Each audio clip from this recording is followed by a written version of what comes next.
Series Veep, a semi-retired correspondent for The Daily Show, an industry expert, and one of the nicest guys you'll ever meet, Dan Backadall. Welcome, Dan. Thanks, Joe. Thank you. Oh, I'm gushing later. I got more of that later. Oh, good. Thank you. For you, our audience here, this is an informal interview. You'll have the middle section of this interview to ask Danny questions one-on-one or one-on-30 or however you guys want to do it. But to start, I'm going to dig into the questions, give you kind of a sense of background about what we're doing here, and we'll go from there. You know, we know, Dan, that you're on Legit, you're on Veep, and you do other stuff as well. Could you tell us what's a regular week for you like? What's your work week like? Well, I mean, that's the interesting thing about being an actor in television and occasional film and sometimes commercial work is that the regular week is spent a lot like a homeless person's week, which is, oh, why did I spend that money last week because I need it this week? So quite frankly, on weeks when I'm not working, it's taking the kids to the school, calling the gardener. I have a gardener. Wow.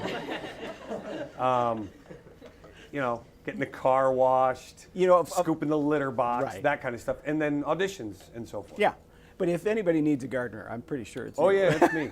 It's me. But I have a pink thumb. Do you have conflicts though when you're in production on Legit? Now you're out now, right? You're done. You're done for Correct. Both Legit and Veep have wrapped for the year. But do you find conflicts? I mean, are you able to work out your scheduling conflicts between the two? Well, the nice thing, Joe, is that you pay people to take care of those things for you. That's what commissions are all about. Agents and managers take care of the conflicts. So, for instance, this year, Legit was 2 or 3 weeks into shooting season 2. Yeah.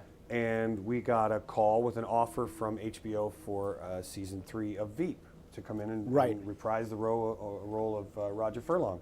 And I was in production on Legit. Yeah. And Legit has what we call first position, which means they own you for as long as they say they need you. Right.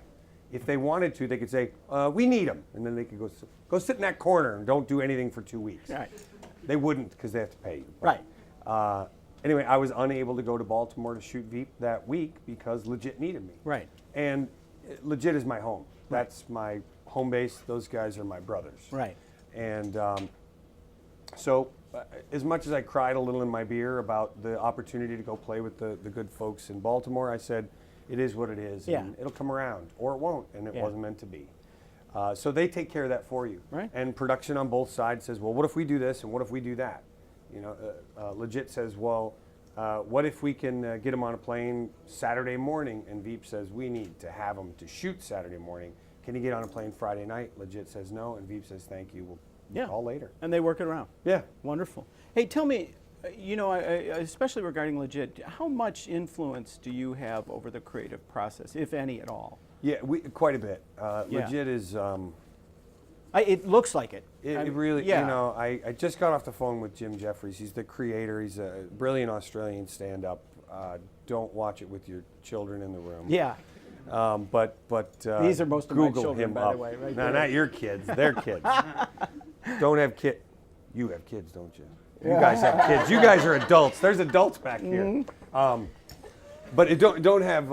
It's not G-rated. That's for sure. But I think the language though of Legit, it's very normal language. Do you know what I mean? I think what you have done is just you've incorporated regular language, better than regular language into that. Absolutely. I think Legit is a very honest look at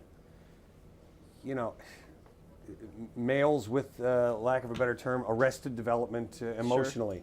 Sure. They've not developed beyond what they learned when they were seniors in high school and juniors in college as far as social skills and what you're supposed to do to strive to be as an adult. It's all about smoking bongs and drinking beer. That's what they do. And it's not like they go, this is the life. They go, what are we doing? Yeah. Yeah. But I love the language, and both shows that you're in, I really find the language to be pretty compelling because Veep has its own, language as well, and you are a fine purveyor of that language as well. Yeah, it's interesting. My experience with Veep was I tested for the original pilot of the series, and Matt Walsh got that role, and Matt. Matt's a fantastic guy, and he's perfect in that role. Yeah. And then I was offered the role of Roger Furlong, which wound up being a better fit for me anyway. A little more acerbic, much more angry kind of guy. And the language, I looked at it from looking at the series that it's based on, which is a British series called The Thick of It, which you can also Google. don't watch that with the kids in the room anyway. I said, I don't know if I can do this. God, it's lightning fast. I mean, it's kind of like a Shakespearean approach to comedy where it's like acting without breathing. Just memorize all that stuff. Take a big breath while they're speaking. When they're done speaking, you just you just unleash, you know. And I found in the very first rehearsal, they sit down with the script, they do a table read, you get up on your feet, and you rehearse. Yeah. And then you rehearse, you put the script away, and now you improvise. And I found in that very first rehearsal, one, a comfort level with Julie Louis-Dreyfus that I did not expect from somebody of her fame and experience. Yeah, magnitude. Whoa, I mean, immediately relatable and extremely generous. Yeah. And I immediately felt at home, and I said, I can do this. Yeah. You know, which is key. I mean, if you're sitting around going, I can't do this, you've never been more right in your life. Yeah. You know. I will tell you, Julia punched me in the shoulder at a Christmas party a million years ago, and I didn't deserve it. Well, I did, but not for the reasons she thought. I'll tell her. Yeah. But now, I would have assumed that Roger Furlong was created for you. You have matched, you've embodied the character so much. I wonder if they didn't see you and then say, there's an opportunity here. Because the character's perfect in the context as well. Right. If you can believe what you're told, and so rarely can you in show business believe what you're told. Sure. But I was told that it was written for me. Yeah. In the process of auditioning for, I originally was brought in to read for the role that of Gary, which is the role that Tony Hale does. Thank you very much, but no. Yeah. That's not going to happen. Next. And I said, I really think I'm supposed to be reading for the part that Matt's doing. And Matt and I had very different reads on it. Matt read it the way Matt does it. Right. And I did it like, yeah, whatever. And my read on Mike was very much dismissive of her, rude, and she would stop and go, excuse me, I'm the vice president. And I would go, whatever. Yeah. And they laugh, but it's not right for the role. And then as they were writing the series, because they write, while they're shooting one, they're writing two. And while they're shooting two, they're writing three. So if you want to write, you're ready for that type of life. But doesn't that give you then a sense of like freshness to the work too? Sure. Like, you know, you're getting handed the stuff right out of the oven? Absolutely. And the same thing happens on Legit. Yeah. You know, Jim will write a script. He'll call me from his car and go, mate, I just wrote this great script. I got this idea, and you're going to do this. You're going to do that. You're in your underwear walking down the highway. You're going to rip a bear off of a pole where obviously a child has died in a car accident. You know, and you're like, what? What are you talking about? And in the week before, because we on Legit, they write all 13 scripts ahead of time, and they get them okayed by the network ahead of time, and then we start shooting. Yeah.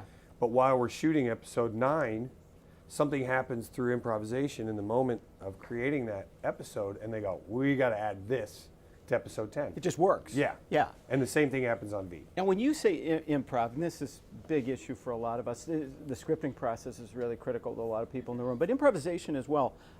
You're handed a script. Right. You've rehearsed it, you've blocked it, you've walked it a couple of times, you've had a director or two. Is Cleveland on the set with you guys, by the way? No, Rick Cleveland was there for season 1. He's moved on. I don't know where he is now. He was on House of Cards for a while. Yeah. I mean, the guy is he's everywhere. He can kind of land where he wants to land. Another Chicago guy. Yeah.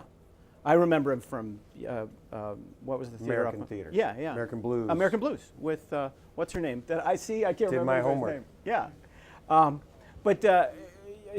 So you do have, when you have the capability to improvise, or when you have the opportunity, it's you've gotten the script, you've had the rehearsal, and then they say to you, give us more, or give us something, or What they usually do is, all right, good, we got it. Let's do one for fun. And on Veep, that means everything except the room can change. I might go, this whole time I've been standing here, I'm going to go sit in the corner and pick dirt out of the plant. And they go, whatever, have fun. Yeah. You know, on Legit, it'll often be, all right, let's do one that's loose. Because it's just the nature of the thing. The, Veep is handheld. A lot of the lighting is done from the sky, so they could do this at any time. It wouldn't matter where you are. On Legit, there's 60 guys standing there going, you know, if you turn the camera around, you're going to catch Walt Lloyd, the DP, going, what? And that's not something you want. It's a handsome fella, but you don't want him on camera. Now, but on Veep, though, when you say that, now, I assume your production crew has to be as improvising as you do. Oh, yeah, those guys are, I mean, the director of photography is a guy named Jay Feather on Veep. And I got to tell you, you know, it's baffling how they pull off what they pull off. The last day that I shot on Veep was beginning of February. We shot 30 pages of dialogue in one day. Now, it was a room about this size, you know, and it was set up like an event, you know, at a college. So there's like signs and bunting and stuff like that. And all the lighting was in these helium balloons up in the sky. So there were no light stands or anything like that to get in the way. Yeah. And the boom is standing behind the camera. And if the camera does that, the boom goes like that. Everyone's on toes at all times. Choreographed. So it's a little easier to do 30 pages because you just shoot the whole thing. And the camera just kind of picks around the room. Was and that the picks people daughter's off. party? No, this is a different, this is for season 3, something I can't talk about. I don't know anything about it. I had another question for you, but I'm blank now. Perfect. So there. Good one. I like that one. I know, I'm with you. Hey, listen, we're going to go a little bit into your history as well, Okay. if that's okay. Sure. What were your earliest studies in performance? What did you, I mean, how far back do you go? I was going to college in St. Cloud State up in Minnesota. Yeah. And I was taking acting classes because I loved performing. I always knew I wanted to be an actor. You did? My brothers made a Saturday Night Live in our house with our giant VHS camera in 1970. What was the first season? 78? Was the first season? 75 would have been SNL. 75 was the first. So they would have done this in 78, so it was 3 years in, right? SNL was a huge thing in our house. Yeah. I was too young. I was 8. So I watched The Muppet Show, which is SNL. SNL It is. for kids. Yeah. Yeah. And better. And so Yeah, this is an opinion, but that's what I grew up on. I got to ask, why SNL? Why never SNL? Did you ever get a call back? Did you ever get no, it? I don't. It's not your thing. I don't. No, I think it was. It was. I mean, I think I blew it. If you'd asked me 6, 7 years ago, I'd have been like, because they don't know what they're doing. I could tell you, I blew it. Did you? Yeah, we Tell had us. I'll tell you. They came to town. I was doing the Second City main stage, and they came to town, and they loved our show. So they came back the next night. They sent us a fruit platter or meat platter, and that means they really like it. And they said, let's go out, and we all went out for drinks, and we're sitting there, and they asked me some questions about Rich Tallarico and some other people. What do you know about John Lutz? And so I don't know. And then I said, can I ask you a question? They said, yeah. And I said, are you here to actually hire someone, or are you just here to make us nervous? Because I was extremely nervous and really freaked out. Yeah. And at the time, I didn't have the coping skills of an adult, even though I was. I was probably 34 at the time. I acted like a 14-year-old. I mean, worse thing, but not even a teenager. I mean, it was like something a 10-year-old would say, like, Grandma, why are your teeth so weird? It's like that. I think, and I'm not saying that had I not done that, I would have gotten the job. Yeah. I don't know that I ever showed them what I could do. I don't know that when I was on the Second City main stage that I personally ever really accomplished what I should have accomplished as a performer. I think my own fear of success or failure, whichever one it was, kept me from really putting in the full effort. Right. But okay, it's my turn to gush a little bit here. The one thing I will tell you about Danny, as a kid, I call him Danny, he's Dan. Mm-hmm. But as a kid, seeing him and auditioning him as a young man, the one thing I have been struck by in his early career was the hard work. I mean, the hard work he poured into what he did every time he did it. So as an executive producer back in that day, it was easy for me to go, if I need an A-team, Dan's going to be on it because I know he's going to deliver something. Shows up early, stays late, has ideas, offers concepts. And if there's something in the script that he sees that he can make better, he makes it better. And doesn't ask if it's okay, and doesn't ask, a lot of time or effort or space to do that. So the reason I tease him about this in front of him now is because this is a guy who takes hard work that leads to opportunity. It's not luck with Dan. It's not timing with Dan. It's hard work over and enough, and then exploring the opportunities till those two match up, till the hard work and the opportunities just start to click. And while he says SNL, was Marcy Klein, was it Marcy still doing it at the time? No, it was... yeah, she was... The guys that came were the Was Lauren there? Lauren wasn't there. Well, Lauren was there the night that after I was done with Second City, they came back to town, and I got seen over at I.O. Right. And I was a little more put together then, kind of had my life together in a way that wasn't getting in the way anymore. But I think I was a little too emotional for an improv show. I did the monologues in Armando, and they were there to watch Armando, and I started talking about my cats, and I cried on stage. I was like, and my little cat, Misha, he's, this little guy, I'm sorry, this is really weird. And I thought, oh, man.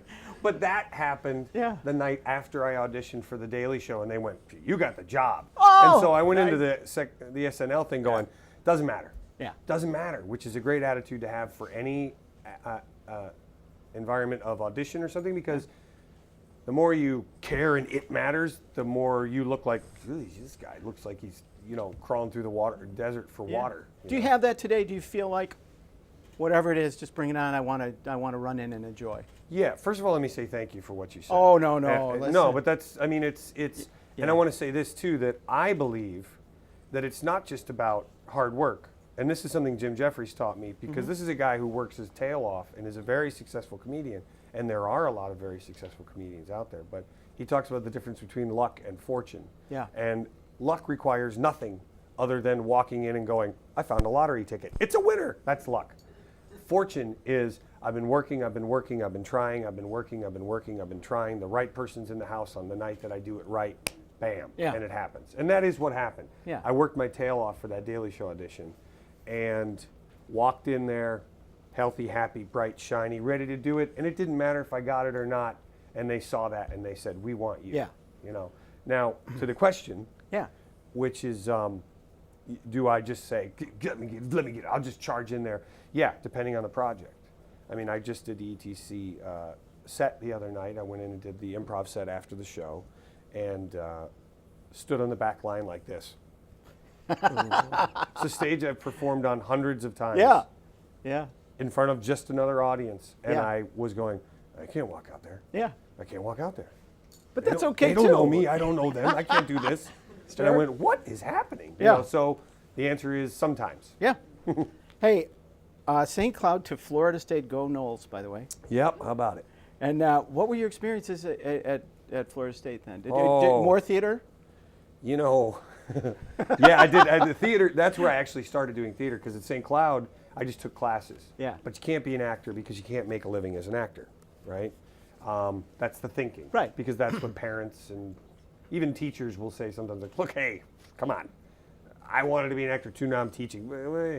Curb your enthusiasm, kid. Yeah. And I went to Florida State and I was taking the classes, and I had an instructor named Michael Ritchie who, and this is why educators and good educators, and this is what you were to me as well, educators, mentors, advocates are so important. If someone takes the time to tell you, I believe in you, do them the service of making their words mean something. And this guy told my parents, I think this kid could make a living if he actually applied himself. Isn't that great? If he actually applied himself. And I went, all right, challenge taken. I'll apply myself, because here's the thing. When I fail, I'm going to be standing right here in front of you telling you said I could do it, and it didn't happen. I'm proud to tell you I was in New York last year after shooting Veep, and I went up there, and Michael is in New York, giving it a go as an actor now. Yeah.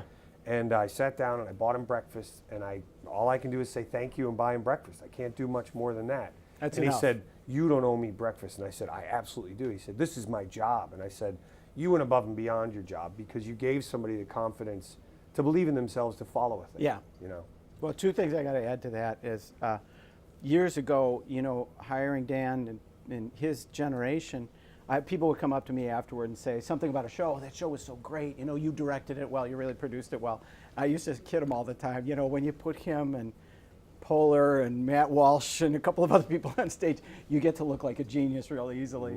But the other part of this, and it's for you guys too, it's a lecture I give to a lot of my writing students. Your parents love you and they care about you, and they're supposed to, and that's what they do.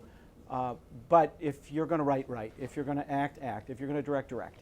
Be a failure at 43, not at 28 or 26. I always say to the parents too, if you've got to go to your parents and ask them for money when you're 26, that's their job. They had you. They're supposed to give you money then, okay? I'm in that age, and I give my children money because they need money. Certainly my experience. Yeah, so let them have it. But be what you're going to be. Dan's a testament to, again, that the hard work meets the opportunity at some point. And I want to say something to that too, Joe. Yeah. That, the mistake that we make as creative people is we think, well, I'm a writer, but nothing's been made, so I'm not a writer. And that's Yeah. a load. Yeah. Because a writer is not a person who gets paid. A writer is a person who writes. A writer is not a person who gets gold statuettes. A writer is a person who writes. A singer is a person who sings. An actor is a person who acts. So act. My grandfather on my stepdad's side was a brilliant businessman, brilliant mind. Yeah. And he told my oldest sister one day, he said, "What do you want to do?" And she said, "Well, I want to sing." And he said, "Then you sing every day." I mean, come on. The guy went on to be a millionaire in business. He knew what he was talking about. And somehow he understood the most basic thing about art. And he didn't know anything about art. He just knew something about life, which was, if you're going to be that thing, then be that thing every day. Don't let somebody else's accomplishments tell you that you have not accomplished that. Because if you've got the stick-to-itiveness to get up and actually write, you've got something I don't have. I want to write. I don't know how. I sit down and I go, yes, I can do it. Yeah. Well, you write. You just write using I your just mouth write instead here. of your hands. I write right in front of you. Give him a round of applause for that last thing. I hope you guys like that. I like that as much as this. I was going to ask you a little bit about Rochester because, as I recall, that was the real birthplace of Norwegian rap, wasn't it? And wasn't that Rochester, Minnesota? Yeah. I don't know. I didn't know there was a Norwegian rap effort going on. I thought you were big into that. No. Oh no. I must have been told wrong. Yeah, so tell us about your early influences, your motivators. The present company you can exclude, but give us some of the big ones. Well, the earliest influences would be cassette tapes of George Carlin and Cheech and Chong and Bill Cosby and Rodney Dangerfield. Stick around later. I'll explain what cassette tapes are. You guys just Yeah. wait afterward. Yeah. I'll show you one. It's a lot like an iPod, except it has only one thing on it, as opposed to everything on it. Sorry, I said iPod. That's probably old already. Yeah. So Carlin. So it started there, and then it morphed into the Steve Martins and things like that. Yeah. Of course, SNL and SCTV, and then there was a show called Fridays. Oh yeah. Which was of course, Michael Richards. Yeah. And a lot of people. I'm going to forget names, so I'll just move on. And television shows like MASH and Barney Miller and All in the Family, things that guys my age shouldn't have been watching. Yeah. But I was watching. And the Muppets, things like that, right? And then the older I got, it becomes the Eddie Murphys and so forth. But when I got into college, I had a friend in Florida State. I had a friend that was doing improv with a group that was from Orlando called the SAC Theater. And they had a group named Whammo Players, because you got to have a funny name. And they performed at a bar, and he didn't get in a play that year in the theater school. And I said, then go audition for this improv troupe. You're funny. Yeah. And Sean Daniels is his name, and he's now artistic director of the Jiva Theater up in Rochester, New York. Yeah. Brilliant guy. Yeah. And he went and auditioned. He started playing with them, so I started going to all their shows. And I just sat there going, I can't believe it. Yeah. They're making it all up now, and I said, I really want to do that. I don't know how, but there you go. I went with a touring company across the country, came through Chicago, went to the Second City because we had studied it in college, saw the main stage review, and I said, this is it. I saw all the pictures on the walls. I saw all the people that I respected and loved. There were comedic actors, the Bill Murrays, the Alan Arkins, old pictures of Alan Alda, Compass players. Yeah, right. And I said, that's it. I'm moving here. I'm doing that. Yeah. I guess I'll have to work at the Steppenwolf first, because then that way you can get on Sure. the Second City. Start low, and that's the then way build it your way works, up. right? Yeah. Start low, Yeah, and build work your way up, Sure. Joe. Yeah. So then I got to town, and at that time I saw the review, and then I left, and I came back and moved to town, and I saw the review, and it was Rachel Dratch. Yeah. And I fell in love. Wasn't she amazing? Who is this Yeah. unbelievable creature? Television has not done her the justice it owes her. Right. And I hope to God she sticks with it and continues to do what she does so well. Yeah. She doesn't know me, but I know her. And I look and I say, it's a shame that she's not at the level of an Amy Poehler, that she's not at the level of a Tina Fey. She's got the brain. She's and got I'll the talent. bet you Tina Fey would say the same thing. Yeah. So that's where I said, oh, I'm in the right time. I'm in the right place. Well, Dratch used to sleep on my couch for a good year and a half, crying that SNL wouldn't give her a call back. Yeah. And then what she did, like you would have done, I told her at the time, write. You've got to write more, control your own destiny more. Yep. So she went to New York, and they wrote Dratch and Fey. Yep. Did it at UCB, and then Marcy Klein came in and said, okay, you're Phenomenal done. show, which Adam McKay directed. Yeah. and I went and saw that show. Brilliant. With, at the time, my improvising partner was Miles Straw. Yes. Who was my teacher at I.O., and he said, would you like to do a show? I said, okay, because I was scared to death of him. Yeah. And got on stage for 2 people, and we did it for 4 months for 2, and then 4, and then 6 people, and pretty soon the house was packed. That was Zumpf? Yeah, it was called Zumpf. And so I would really say that Miles was my first really big advocate and champion in improvisation. It was before I had met you. It was before I had met, really got to know the Kevin Dorfs and the T.J. Jagodowskis and so forth. And, you know, at that point I started to try to figure out who am I and what type of performer am I. Yeah. And I said, well, I'm kind of bald, so maybe I'm Bill Murray. And I went, no, I don't, he's so likable. Right. And I don't know that I always, I don't know that I benefit as much from likable as I do from sad loser or like really mean person. Right. It's like I vacillate between those two. You're finding yourself, though. Yeah, exactly. And of course, you know, I mean, I had my favorite member of Monty Python. Mine was always John Cleese. Yeah. You know, the Faulty Towers stuff, all of, you know, A Fish Called Wanda. Yeah. Which also, you know, Kevin Kline, that sort of stuff. So the influences are kind of all over the place. As I've matured, my comedic influences have become a lot more subtle. It's more of a Noah Baumbach, which, good luck, you know, saying that's comedy to 90% of the country. But to me, it's that kind of stuff. It's Alexander Payne. It's those sorts of comedic minds that are almost more touching. And that's what Legit is. I mean, Legit is really the show that you go, oh my God, I hope my mom doesn't walk in the room in the middle of this episode. And at the end, you're going, what in the world? I'm crying.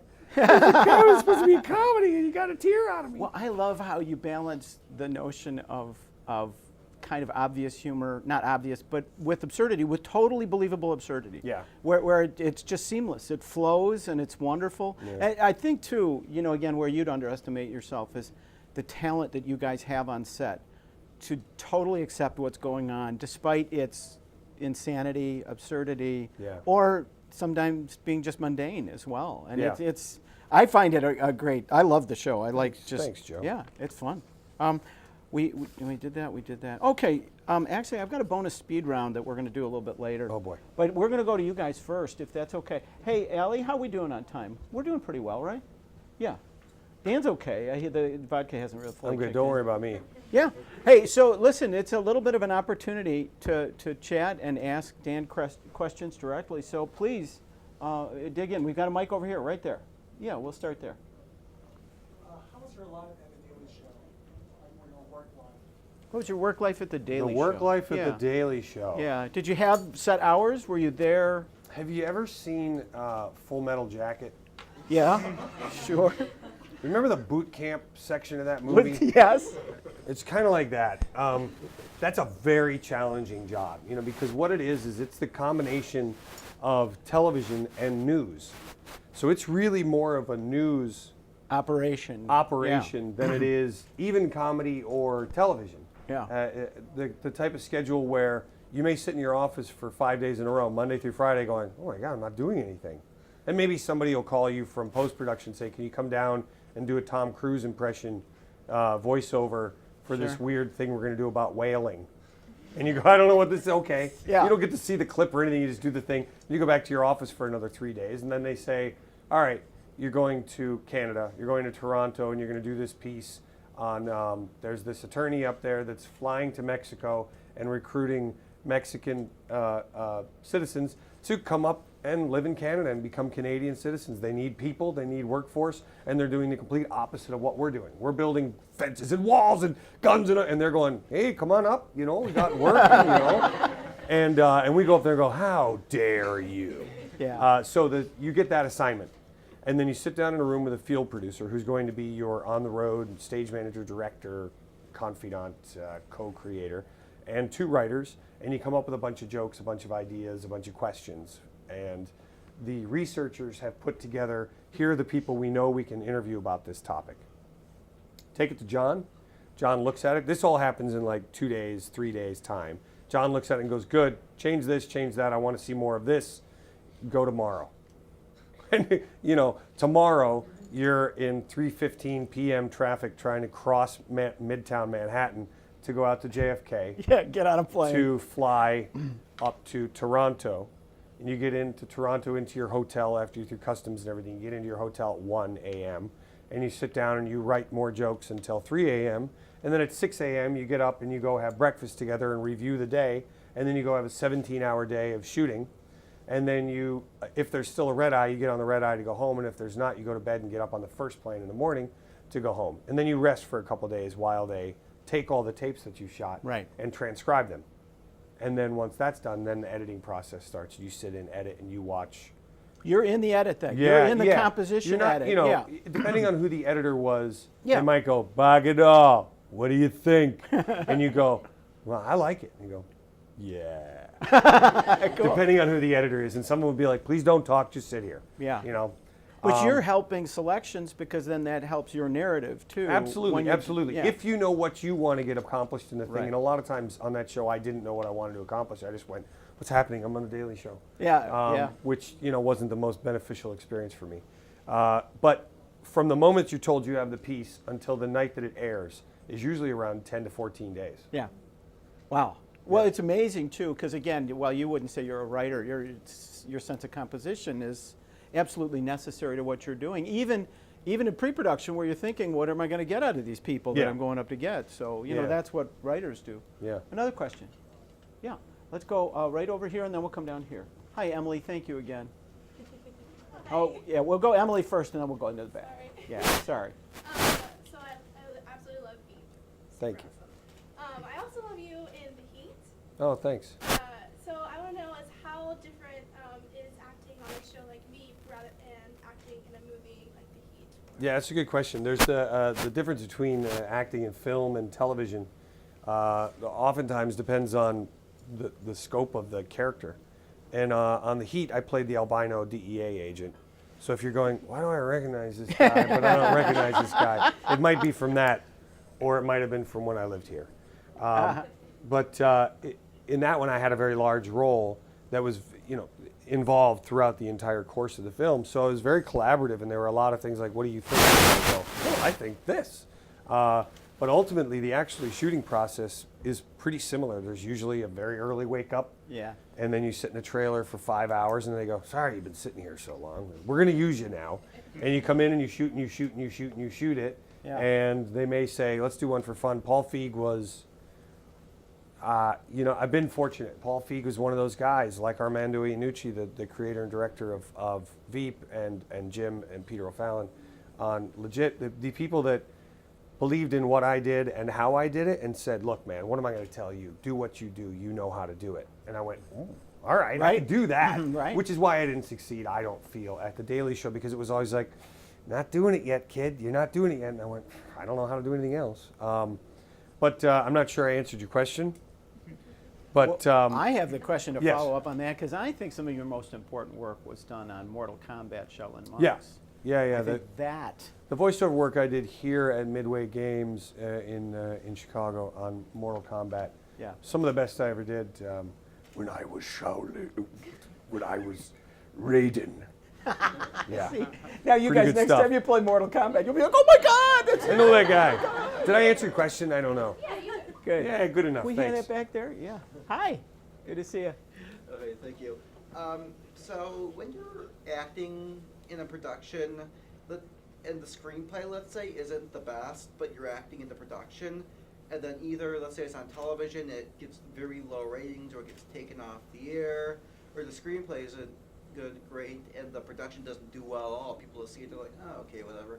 What's it like for you as an actor, if that's happened, to have something like that happen? Yeah. How do you Yeah. recover? Does it hit you emotionally? Do you get? Well, I really haven't had that experience. No, look, here's the thing. I mean, with Legit, we're dealing with a situation where we're underwatched for the type of attention we get from the press. Right. And from the people that do watch it. They are effusive about how much they love it. Fanatical. Yeah, really. Cult type following. But I think it goes back to what I said before, which is if I'm doing this so that millions of people see me, I'm doing it for the wrong reason. Yeah.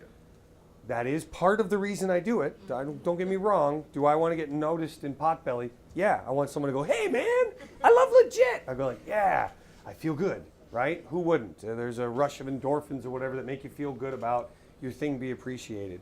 But if my goal... We've got a couple of stalkers here today. Oh, good. For you, yeah. Good, good. You guys for me? For you, yeah, You later. guys are stalking the wrong guy. Keep going, though. I'll take you in. You know, but if I'm doing it because I want that adoration, I'm doing it for the wrong reason. I have to do it because I love the process. My friend James LeGros, who's a big actor, he was in Drugstore Cowboy and Point Break, a lot of great movies. Go look up James LeGros, you'll recognize him. He said to me one time, I said, how do you choose your films? He's done hundreds of films.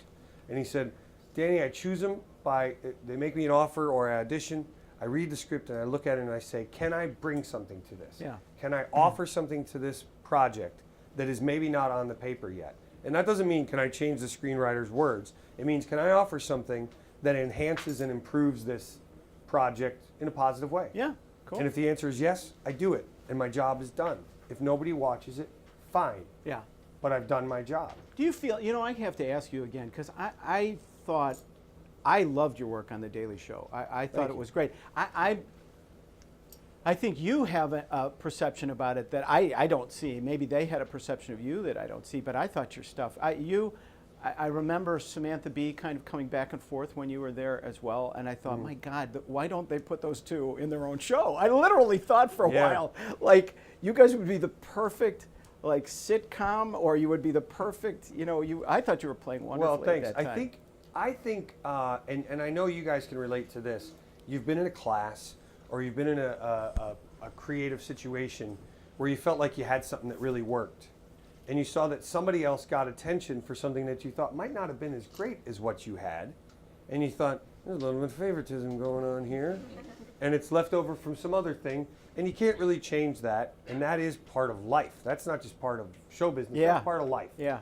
Parents love all their kids equally, but this one's pretty cute, right? You know, and I think that in that case, I don't think that I was necessarily Jon Stewart's favorite correspondent, or even one that he liked. Yeah.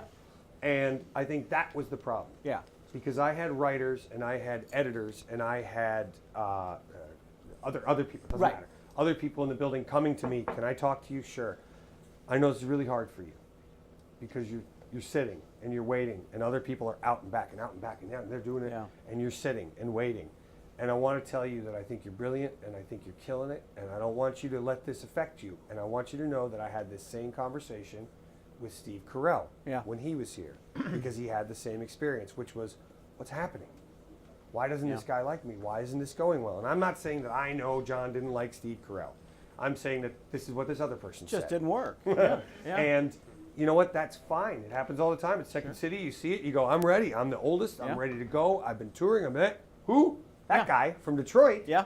What about me? Yeah. And this is what we need right now. We need this specific thing. Well, Carell and Colbert, just to give you the sidebar on that, is they were in Chicago, big stars in Chicago in the comedy business. Both of them had been seen repeatedly by SNL, and no big scratching at their door or anything like that. Steve and Steven both moved to New York, and they're doing the voiceovers for Smeigel's animation with J.J. Settlemeyer. Ambiguously gay duo and they did and so they're on SNL, but they're not on SNL. Lorne Michaels doesn't really want to see him again, and then Carell years later opens a season hosting it as well. And I was at that. Were you there? Oh, that my was gosh. my first week in New York. Yeah. And John Lutz is a very good friend of mine, a Chicago guy who was a writer. And I said, I would love to come do a taping. He said, absolutely. He brought me in, introduced me to everybody, incling the guys that I had obviously offended when they came to town. Nice. And they kind of looked at me like, I think I know this guy. And I went, oh, you don't remember me. And I sat in the audience going, I can't believe I'm here. Now, here's the thing. I set a goal. I'm going to go to SNL one day. I meant get on stage and do the show, but I wasn't very specific about it. Yeah. And there I was. And I went, mission accomplished. I'm here. I'm watching Steve Carell host SNL, and he goes, you know, I always wanted to be on SNL. Yeah. And I never got to be a cast member. And Right. now I'm here. Yeah, and it was hosting. you could see that he wasn't kidding around. He's being sincere about it. But you're finding your way like Steve did, though, you know? Sure. It's the next step, and it's the next step up. I could complain, Joe. But if I did, then I'm going to take over. You know, like Yeah. I had an experience where I didn't work for a year and a half, and I auditioned for everything. I auditioned for 3 different roles on Breaking Bad, for 3 different of the regular roles. I wasn't right for them. It worked perfectly the way it was. It's a great show. It is. I auditioned for a ton of stuff on 30 Rock and Studio 60 on the Sunset Strip, which thank God I didn't get it because that died. You know, countless movies and TV shows that I auditioned for that I didn't get. And then one day I walk into an audition, and Larry Charles, who is a co-creator of Goes back to Curb Your Cheers. Enthusiasm. Yeah. He's back to Seinfeld and Mad About You and all Yeah. this kind of stuff. Amazing guy, Larry David's running mate. Yeah. Right? And I walk in the room, and this guy casts me the second I walk in the door. And then he tells me this. I go, what? He's the director of Borat. He's the director of Yeah. Religulous, all this stuff. Amazing comic mind. And when I get home after knowing that I've just been cast in this thing, I go, I would have taken those other jobs. Knowing what I know now, I would have waited a year and a half to have this job. Because I that did great? wait Yeah, a year it and a half is. to have that job. Yeah. And I didn't have a problem with it because that was the job I was right for. And Right. that was the job I really, really wanted. Yeah. Even knowing what I knew about Breaking Bad, I would have taken our show, which no one will ever see, Right. because it was the perfect fit for Now me. you've got a year and a half there, and you're hustling. You're improvising at the same I was improvising a lot of How many time, yeah. nights a week? I was probably, at that stage, I was probably doing 3 or 4 nights a week. But at least 3. Yeah. As, Oh, yeah. as- Yeah, yeah. Yeah, again, for our lessons here, it's back to our writing thing too. You get better at writing when you write more. You Yeah. just write more and you Writers get better write. at it. And improvisers improvise. It's fun when Dan says something like, well, I didn't work for a year and a half. I know that he worked his ass off Right, in that yeah. year and a half, if you know what I mean. And again, just getting that time where the production meets the opportunity, and then it works out. Do we have, let's do 1 or 2 more questions here. Do we have the mic? Can we go down here? And then I've got to go to the speed round because we're losing time with Danny. Oh, listen, again, he's at I.O. tonight. I.O. tonight. 8 8:30. o'clock, 8:30, and then ETC at Second City tomorrow night. And you got to see one of the 2 shows if you get a chance. They're great. What's like the process of the Daily Show goes for hiring just the writers? Is there always new people coming in, or is it pretty set in stone and they wait for someone to leave before Yeah. bringing in new people? Thank you for standing up. It's a pretty fluid thing over there. You know, they have a staff, at least at the time that I was there, they had about 13 or 14 writers. And in the 2 years I was there, I think they hired 3 or 4. I was only there 2 years. That's a, pretty big chunk. That's, if it's 4, it's 1 every 6 months. you know. Well, how big's the writing staff? It's about 14, Yeah. 12 or 14. Yeah. And they're hired the same way writers are hired on SNL and Yeah. any other show, late night shows. It's through a packet. Yeah. You know, you put together a packet, whether that's a couple of treatments of a show that you really like, so write a couple episodes of a show that you already really like. Yeah. Have a screenplay, have some sketches, have on Colbert. I know that they at one point I know they were asking people to do 2 threat downs and the word. You know, because those were segments that he would Yeah, do. yeah, right. So write a couple of those, write a field piece, that kind of stuff. Yeah. Like, you know the style of the show, you're a fan of the show, otherwise you wouldn't want to work there. Yeah. If any, Write if- chunks of that show, Yeah. stick them in a folder, and if you come up with better ones, take those out and put other ones in. Right. And on the day that it happens, that the opportunity comes that someone goes, hey, they're asking for submissions for Colbert, You're you set. kick, scratch, and claw to find out who can get that into the right hands. Right. Anybody who has questions on that too, we do that in writing for television. We put your final portfolio together, and some of you know what that entails, but we kill it pretty well in that as well. So you come on in there. Did we have one more? We had back here we had a question. Can we get there? You come over here if you want to go to Allie. She can help you with that as well. Okay. I'll Thanks. jump in first, sorry. Oh, okay. Go ahead. Where did you find your comedic voice? What do you credit it to? A specific project or troupe? It's a good question. I mean, I'm not sure that I'm qualified to answer that. I think you'd have to ask my family. I think I'm largely my father. I mean, my dad was one of those guys that would walk in a room and everyone would, hey, Russ is here! And then it'd be, rah, rah, rah. My brother is a lot more like my grandfather, which is also a very funny guy. Yeah. But then as far as maturing as a performer and understanding my own voice, it was with working with a guy named Miles Stroth here in I.O. We did a show that was an hour long, and there was just 2 of us. Yeah. And we would do 60 characters or 60 scenes with 120 characters in an hour. And we would just we would create this room. I would sit in this chair, he'd sit in that chair, and we would talk, and we would create a television studio where something was going on. And we'd do that for 10 minutes, and we would have created 40 people. Yeah. You know. Did you? And I found my comfort. I went, I'm really good at this, this, and this, so I'll stick to this, this, and this. Did you get a chance to work with Del before he? I worked with Del close 3 weeks. Yeah. I was in the very last class he taught. Yeah. It's not like that's some brag. That's just what it was. Yeah. He came into class. He wasn't doing well that Yeah. night. He sat at the piano. He said, "Never wear white socks on stage." I'm wearing tan socks. Nice. I learned my lesson. Yeah. His thinking was, Yeah, you it's should be earthquake. dressed professionally. Yeah, that's And it. if you're wearing white socks, you're not dressed professionally, apparently. Well, I've got You know. Del stories to tell you afterward, but Yeah. his closing night, I was at the closing night with him as well, and it was an Yeah. amazing piece. Did we have one more? We have one more. You can travel over there if you want. Anybody behind me? You guys have anything? You're good, right? Fellas? We're gonna do one more, and then we're going to the bonus speed round. I know you said you lean towards more like improv, but when you're on your weeks off, when you're not working on anything, do you try to write every day or to like keep your like brain going or? Yeah, I wish I could say I do. I know I want to. Yeah. And that's the problem is That's that I good. haven't practiced. So of course I can't do it. You know, But I'm you still pretty improvise sure- though when you're. Yes. Yeah, you're. Yeah, I how many still nights a week improvise. now? I still improvise. I'm down to about one every 2 months. Really? That Yeah, because you're but working. I audition several times a week. Yeah. Whether it's voiceover auditions So or, you're always, on like, camera keeping auditions, right? practicing and things. But when it comes to writing, I mean, I look at it and I think, I'm sure Michael Jordan dribbled the ball every day. I'm sure Wayne Gretzky put on skates Yeah. every day. You know, so the really brilliant writers. I mean, John Lutz is a great friend of mine, a writer who's writing for Seth Meyers now, who premieres tonight. Yeah, that's right. Along with Peter Gross, Yep, also Peter. a Chicago guy. Is Peter head writing? I don't think Peter's head. He's Okay. some other Right title. there, though. But Yeah. those guys write every day. They write every day. They just, early on they said, I want to write. I'm going to write an hour a day. Oh, God. And some days it's, and they Yeah. write, and some days it's, oh, what? Time's up. I'm going to keep going. Yeah. You know? But I have a lot of ideas in my head. Yeah. Can you recognize, I mean, how immediately can you recognize good writing or bad writing now? I don't really recognize good or bad writing until I start to try to say it. Yeah. I can read it and go, words, my words. Words, my words. Yeah. And then when I start to try to say it, I go, that's not how people talk. Right. Or, you know, then the story starts to kind of unfold between two people reading it, and I go, this is contradictory, or this doesn't seem like it trucks Yeah. with what we said before.